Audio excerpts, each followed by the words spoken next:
இன்றைய நவீன உலக மனிதர்களின் மத்தியில் எப்படி வாழ்ந்தால் சிவனாகிய என்னை அடையலாம் என்று கேட்ட என் பக்தனே, கவலை கொள்ளாதே. உனக்கான பதிலை இப்பதிவில் தெளிவாக கூறியுள்ளேன். இதை முழுமையாக கேட்டு என் அருள் ஆசியினை பரிபூரணமாக பெறுவாய்.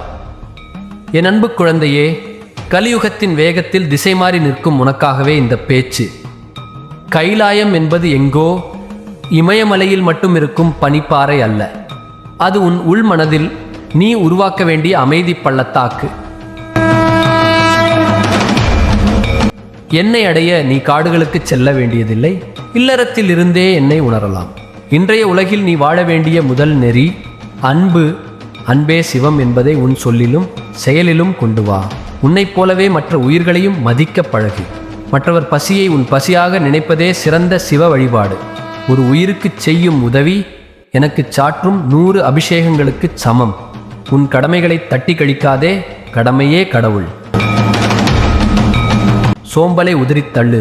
சுறுசுறுப்பே உன்னை என்னிடம் அழைத்து வரும். தொழில்நுட்ப உலகில் தொலைந்து விடாதே. உன்னை தேட ஒரு நிமிடம் ஒதுக்கு. அலைபேசியில் தேடும் தேடல்களை விட உன் ஆன்மாவில் தேடும் தேடல் உன்னதமானது. எதிர்மறை எண்ணங்கள் எனும் நஞ்சை என்னைப் போல உன் தொண்டையிலேயே நிறுத்திவிடு. அந்த நஞ்சு உன் இதயத்திற்குள் சென்று பிறரை காயப்படுத்தாமல் பார்த்துக்கொள். கோபம் வரும்போது மௌனமாக இரு. மௌனம் ஒரு சிறந்த தவம். பொறுமை என்பது பலவீனம் அல்ல, அது மிகப்பெரிய ஆயுதம். உன்னை அவமானப்படுத்துபவர்களை பார்த்து புன்னகை செய். உன் புன்னகையில் நான் இருக்கிறேன் என்பதை மறவாதே. வெற்றியை கண்டு துள்ளாதே, தோல்வியை கண்டு துவளாதே. இரண்டும் கடந்த சமநிலைதான் கைலாயத்தின் வாசல். பேராசை எனும் தீயை அணைத்துவிடு. அது உன் நிம்மதியை எரித்துவிடும்.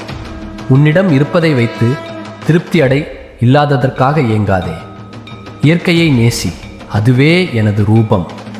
ஒரு மரத்தை நடுவதும் அதை பராமரிப்பதும் நீ எனக்கு செய்யும் பூஜை. நீர்நிலைகளை தூய்மையாக வைத்திரு. அதுவே என் கங்கைக்கு நீ தரும் மரியாதை. விலங்குகளிடம் கருணை காட்டு. நந்தி என்னை தாங்குவது போல நீ கருணையை தாங்கு. இன்றைய உலகில் உன் உடல் நலம் மிக முக்கியம். உன் உடலே நான் வாழும் ஆலயம் என்பதை உணர்ந்து அதை பாதுகாத்துக்கொள். சுத்தமான உணவும் சீரான உடற்பயிற்சியும் யோகத்தின் ஒரு பகுதிதான். தியானம் செய்ய நேரமில்லை என்று சொல்லாதே.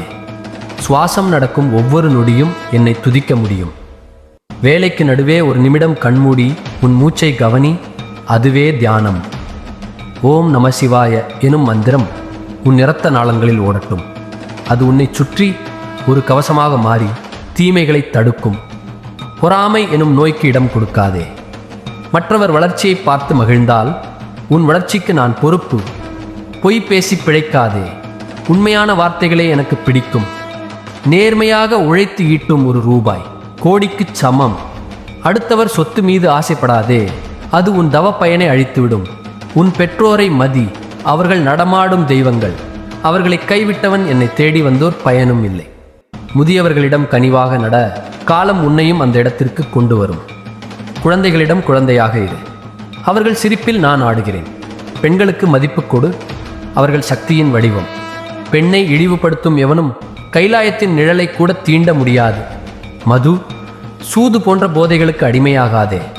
உன் புத்தியை மழுங்கடிக்கும் எதுவும் உனக்கு எதிரி. அறிவை வளர்த்துக்கொள். அதுவே உன்னை இருளிலிருந்து மீட்கும் விளக்கு. நல்ல புத்தகங்களை படி. அவை சிறந்த ஞானிகளின் உரையாடல்கள். உன்னால் முடிந்தவரை தானம் செய். கொடுப்பவனே கடவுளுக்கு நெருக்கமானவன். கர்வம் கொள்ளாதே. நீ இன்று வைத்திருக்கும் அனைத்தும் நாளை இன்னொருவருடையது.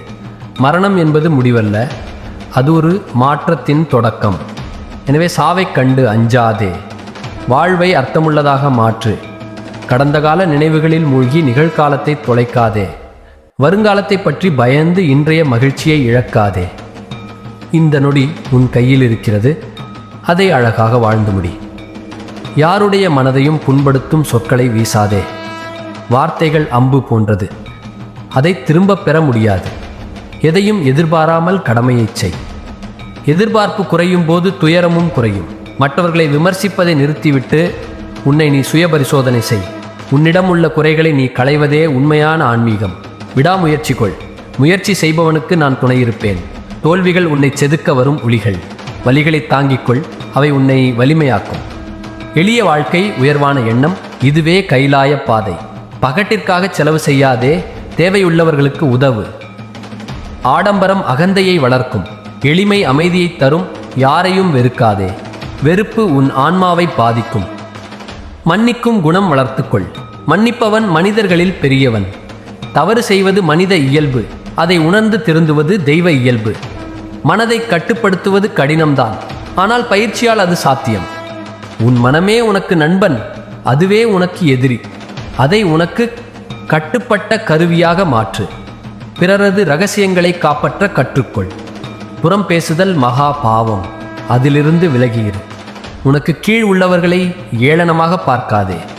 எல்லோரிலும் நான் இருக்கிறேன் என்பதை எப்போதும் நினைவில் கொள்.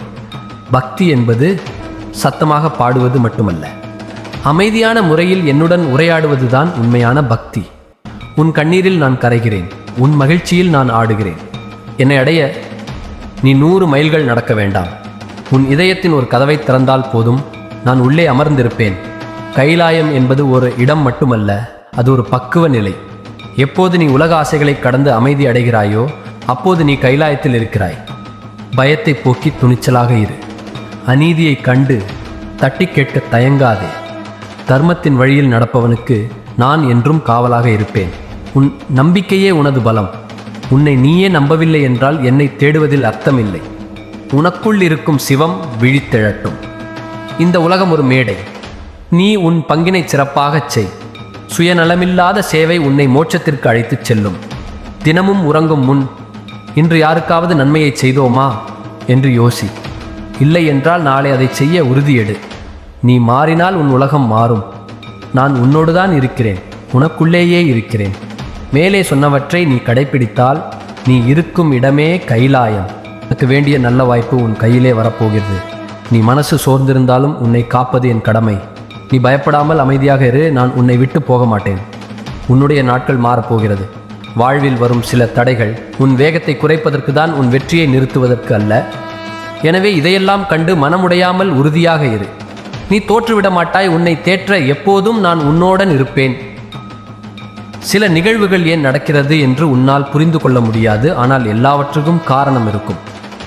உனக்கு நன்மையாக மாறக்கூடிய சில நிகழ்வுகள் கூட உனக்கு அசுறுத்துவது போல ஆரம்ப காலத்தில் தோன்றும். இறுதியில் நன்மை அளிப்பதாதான் மாறும். எனவே தளராமல் உன் வாழ்க்கை பயணத்தை நீ தொடர வேண்டும். இது உன் அப்பன் ஈசனின் கட்டளை. சூழ்நிலைகள் மாறிக்கொண்டுதான் இருக்கும். காலநிலைகளைப் போல குப்பை கோபுரத்தில் இருப்பதும் கோபுரம் குப்பைக்கு வருவதும் சூழ்நிலையால் தானே. நிலைகளை தாண்டும் போது நிலைத்திருக்க வேண்டுமானால் இருக்கும்போது பணிவு வேண்டும், ஆணவம் வேண்டாம். எல்லா நேரமும் நல்ல நேரமே. நிலைமாறாத மனமோடு நீ இருந்தால் வெற்றி நிச்சயம். இந்த உலகத்தில் எல்லாருக்கும் எல்லாம் கிடைப்பதில்லை. சிலருக்கு உறவுகள் கிடைக்காமல் போகலாம், அல்லது இருந்தும் நிம்மதி கிடைக்காமல் போகலாம். உன் வாழ்க்கையில் வரும் உறவுகள் எல்லாம் கர்மாவின் அடிப்படையில் தான் வந்து சேருவார்கள். அந்த கர்மா முடியும் போது அவர்களின் பாதையும் உன்னிடமிருந்து பிரிந்து போகும். ஆனால் அதற்கு பிறகு வரும் மனிதர்கள் அவர்கள் சாதாரணமாக வரமாட்டார்கள். அவர்களை அந்த பிரபஞ்சமே உனக்கு அறிமுகம் செய்து தரும். உன் வாழ்க்கைக்கு தேவையான நல்ல உள்ளங்கள் உன்னை உயர்த்தி நிறுத்தப் போகும். மனிதர்கள் அவர்களை நேரம்தானே கொண்டு வரும். நீ தளராதே பிள்ளையே. கர்மா முடியும் இடத்தில்தான் உனக்கான வாழ்க்கை ஆரம்பமாகும். இன்றைக்கு நீ மனதில் வைத்த காரியத்துக்காக முதன்முறையாக முயற்சி செய்கிறாய். அந்த முயற்சிக்கு என் அருள் முழுமையாக துணை நிற்கிறது. நீ செல்லுமிடம் பயனளிக்கும். நீ எதிர்பார்த்த அளவுக்கு பணம் வந்து சேரும். இன்றைய வேலை மன அமைதியோடு நல்லபடியாக முடியும். இந்த நாள் உனக்கு நம்பிக்கையும் தைரியமும் தரும். எனக்கு மட்டும் ஏன் இப்படி என்ற கேள்வியை நீ மட்டும் கேட்கவில்லை. ஆசைக்கும் பேராசைக்கும் உள்ள வித்தியாசம் புரியாத பலரும் இதை கேட்கிறார்கள். ஏன் இப்படி நடக்கிறது? இதற்கான பதிலை பலரும் புரிந்து கொள்ள முயற்சிக்கிறார்கள். சிலர் அதற்கான பதில் புரிந்தும் புரியாதது போல் நடக்கிறார்கள். வாழ்வில் வரும் துன்பம் எல்லாம் ஏதோ ஒரு பாடத்தை உனக்கு உணர்த்திவிட்டு சென்றாலும் அடுத்த 2 நாட்களில் அந்த பாடத்தை மறைக்கிறாய். இதுபோல் ஒவ்வொருவரும் வேறு வேறு காலகட்டத்தில் மறந்து செய்யும் செயல்களால் துன்பத்தை அனுபவிக்கிறார்கள். எல்லோருக்கும் இது நடந்தாலும் எவர் ஒருவர் அச்சமின்றி ஞானத்தை கொண்டு தீர்வு காண முயல்கிறார்களோ அவர்கள் வெல்வார்கள். விதி என்று நீ எதையும் விட்டுவிடாதே. ஈசனிடம் தொடர்ந்து வேண்டு. விதி விலக்கு என்று ஒன்று உள்ளது. ஈசன் திருவடிப்பட்டு நம் தலை எழுத்து மாறும். சந்தோஷமாக இரு. நீ என்னை பார்க்கும் இந்த நொடியிலே உன்னுடைய கஷ்டங்கள் எல்லாம் மறையப் போகின்றது. விரைவில் மகிழ்ச்சியான சம்பவம் ஒன்று நடக்கப் போகிறது. என் வாக்கு நிச்சயம் பலிக்கும். நீ காத்திருந்ததற்கான பலனை நீ பெறப்போகிறாய். கொஞ்சம் பொறுமையின்றி கவலைப்பட்டாய். ஆனால் இப்போது மகிழ்ச்சி அடைவாய். உனக்கு எதிராக சதி திட்டம் செய்பவர்கள் உன் பலம் மற்றும் உன் பலவீனம் அறிந்து கொண்டு செயல்பட முயற்சிக்கிறார்கள். ஆனால் அவர்கள் அறியாத ஒன்று உன்னோடு நான் இருக்கிறேன் என்பது. அதை நினைத்தா நீ கவலைப்படுகிறாய். அதை நான் பார்த்து கொள்கிறேன். அவர்கள் தோற்று நீ வெல்லத்தான் போகிறாய். உனக்கு நடந்த அனைத்தும் நான் அறிவேன். அவள் நம்பிக்கையில் நீ செய்த ஒன்று தவறு என்பதல்ல. ஆனால் அந்த நம்பிக்கையை கொடுத்து உன்னை ஏமாற்றியவர் என்னிடமிருந்து தப்ப முடியாது. எங்கும் நிறைந்தவன் நான் என்று உனக்கு நம்பிக்கை இருக்கிறதா? இருந்தால் எதற்கும் அஞ்சாதே. நான் உனக்கு துணையாக இருக்கும் வரை உனக்கு எதுவும் ஆகாது. நீ எங்கே இருந்தாலும் உனக்கு துணையாக நான் இருப்பேன். உன் வாழ்வை நீ என்னிடம் ஒப்படைத்து உள்ளாய். உன் எண்ணம் போல் உனக்கு எல்லாம் சரியாக நடக்க நான் உதவுவேன். மகிழ்ச்சியாக இரு. என்னை தஞ்சமடைந்த உன்னை எப்பொழுதும் நெற்கதியாக இருக்க விடமாட்டேன் என்பதையும் ஒருபோதும் கைவிட மாட்டேன் என்பதையும் உறுதியாக நம்பு. உன் நம்பிக்கை வீண் போகாது. இன்னும் கொஞ்ச காலத்தில் உன் பிரச்சனைகள், நோய், கடன் அனைத்தும் முடிந்து இந்நிலை மாறி உன் வாழ்க்கை அனைத்திலும் சுகமாக வாழ ஆரம்பிப்பாய். இனிப்பான நிகழ்வுகள் இல்லத்தில் நடக்கும். உன் மனவலி போக்கி உன் முகத்தில் புன்னகை மலர செய்யும் செய்தி ஒன்று உன்னை தேடி வரும். இந்த நொடியை என்னிடம் ஒப்படைத்துவிட்டு மகிழ்ச்சியாக இரு. நான் கொடுக்க போகும் இன்பத்தை ஏற்றுக்கொள்ள தயாராக இரு. உனக்கு நல்ல நேரம் தொடங்கிவிட்டது. நிகழ்கலம் உனக்கு கடினமாக இருந்தாலும் இது நிரந்தரம் என்று நினைத்து கொள்ளாதே. காலம் மாறும், நிலைகள் மாறும். வருங்காலம் நிச்சயம் உனக்கு வளமானதாக அமையும். என் வார்த்தைகள் மீது நம்பிக்கை வைத்து செயல்படு. உனக்கான நல்ல வழியை நிச்சயமாக நான் உருவாக்குவேன். அமைதியாக இரு. இதுவே உன் எல்லா பிரச்சனைகளுக்கும் தீர்வாக மாறும். உன் உடல் ஆரோக்கியத்தை அக்கறையுடன் பாதுகாத்துக்கொள். அது இருந்தால்தான் இந்த பூமியில் நீ மிச்ச வாழ்க்கையை நிம்மதியாக அனுபவித்து வாழ முடியும். நான் யாரையும் தண்டிப்பவன் அல்ல. நான் அன்பின் உருவானவன். எனக்கு நீ அன்பை மட்டும் கொடுத்தால் போதும். உன் மனவழியையும் உன் கண்ணீரையும் எனக்கு காணிக்கையாய் தந்தால் போதும். உன்னை பாதுகாப்பவன் நானே. உன் முயற்சிகள் அனைத்துக்கும் பலன் தருபவனும் நானே. மகிழ்ச்சியாக இரு. உன் நிம்மதியே, உன் வளர்ச்சி என்னிடம் தஞ்சம் என்று வந்த அத்தனை பேருக்கும் அள்ளி கொடுத்தவன் நான். உனக்கா தரமாட்டேன். நீ கேட்பதையாவும் உனக்கு அள்ளி தருவேன். கலங்காமல் இரு. உனக்கு தருவதில் தாமதம் மட்டுமே ஆகுமே தவிர நீ கேட்டதை தராமல் இருக்க மாட்டேன். என்னை முழுமையாக நம்பு. நீ செல்லும் இடமெல்லாம் உனக்கு ஏதோ ஒரு வடிவில் வழித்துணையாக வந்து காட்சி தந்து கொண்டிருக்கிறேன். விழிப்புணர்வோடு இருந்து என்னை பார். உனக்கு எந்த தீங்கும் நடந்துவிடக்கூடாது என்று உனது கர்ம வினையின் கொடூரமான நேரத்தில் கூட உன்னை காத்து கொண்டிருக்கிறேன். ஆகையால் நீ கேட்ட அனைத்தையும் உனக்கு பெற்று தந்து உன்னை மகிழ்ச்சியோடு வாழ வைப்பேன். நம்பிக்கையோடு இரு. இந்த ஈசன் உன்னோடு இருக்கிறேன் என்று யாரை நீ நேசிக்கிறாயோ, யாருக்கு நீ உதவுகிறாயோ அவர்களை உன்னிடமிருந்து பிரிப்பதுதான் கர்மா உனக்கு கொடுக்கும். முதல் தண்டனை யாரை நீ நேசித்தாயோ அவர்கள்தான் உன் முதல் எதிரியாக ஆவார்கள். யாரை நீ நம்பினாயோ அவர்கள்தான் உன் முதல் துரோகி ஆவார்கள். உறவுகளால் நீ நிராகரிக்கப்பட்டால் என்ன அர்த்தம் தெரியுமா? இந்த ஈசன் மடியில் நீ அமர்வதற்காக தான் அவர்கள் நிராகரிப்பை தந்தார்கள் என்பதை புரிந்துகொள்.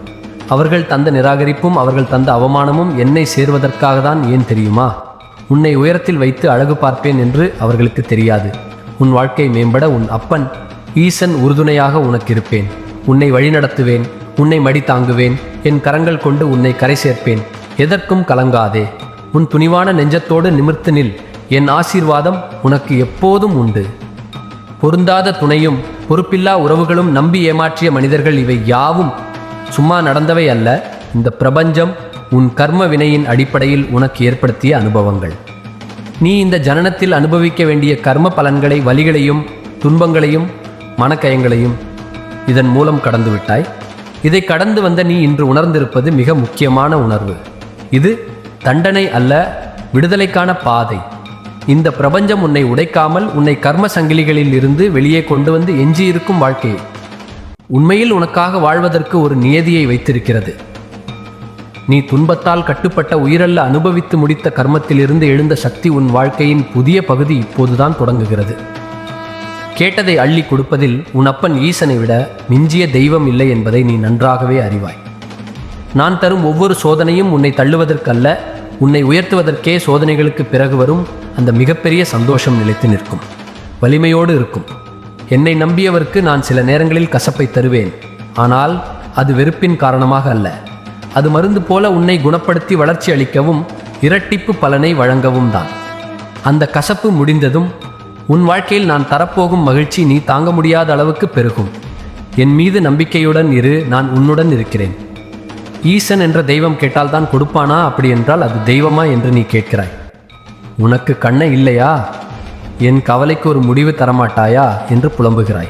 நான் மட்டும் இவ்வுலகில் இப்படி சிரமப்படுகிறேன். உன்னை வணங்கி எனக்கு ஒரு பயனும் இல்லை என்கிறாய். ஆனால் இந்த எல்லா வார்த்தைகளையும் நீ என்னிடம்தான் சொல்லுகிறாய். ஏன் தெரியுமா? நான் தான் உன் தாய். உன் தந்தை வலிமை உள்ளவனிடம்தான் ஒரு தாய் பொறுப்புகளை தருவாள். வலிமை இல்லாதவனை வலிமையாக மாற்றுவார். அதைத்தான் நான் இப்பொழுது செய்து கொண்டிருக்கிறேன்.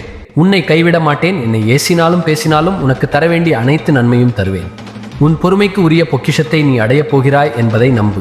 என் அருளையும் என் வழிகாட்டுதலையும் நம்பு. நான் கூறும் இந்த வாக்கினை நம்பு. நான் கேட்டது கிடைத்துவிட்டது என்று ஆலயத்தில் வந்து விளக்கேற்றி வேண்டுதல் நிறைவேற்றி எனக்கு நன்றி சொல்ல வருவாய். நான் காத்திருப்பேன். என் அருளின் சாட்சி இனிமேல் உன் வாழ்க்கையில் நிச்சயமான மாற்றத்தை தரும். நீ நினைத்தது அனைத்தும் நனவாக போகிறது. ஓம் நம சிவாய.